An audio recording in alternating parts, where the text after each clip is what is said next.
Bonjour, aujourd'hui nous allons réaliser un mini projet de classification.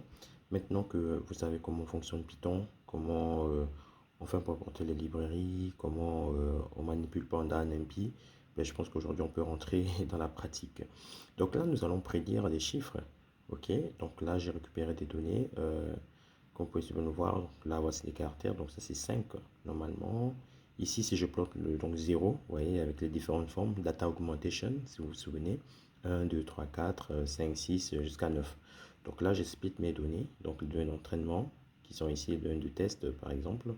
Donc là, binary classification. Pourquoi? Parce que je vais prédire une classe 0, 1, 2, 3 jusqu'à 9. Donc ici, par exemple, j'utilise donc le SGD. Donc c'est le Stochastic Gradient Descent Classifier.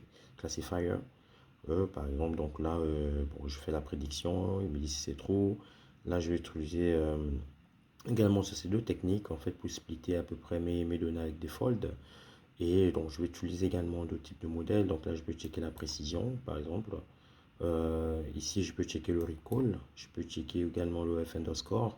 Donc c'est les métriques qu'on utilise lorsqu'on fait la classification. Ici pareil, donc là je vais utiliser d'autres modèles comme je disais. Donc là je vais but donc construire cette courbe avec la précision, le recall. Ici, donc là, je peux voir à peu près donc ma précision.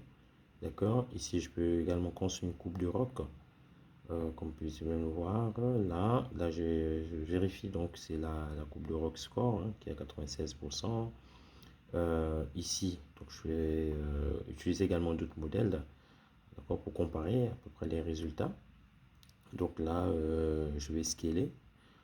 D'accord. Là, je scale mes données. Du coup, là, je vais construire donc ma matrice de confusion. D'accord. Ici, donc, j'ai des variables. Là, j'utilise également les cas, donc c'est les cas plus proches voisins sous forme de classification. Donc, ici, vous voyez les différentes métriques de ce modèle-là.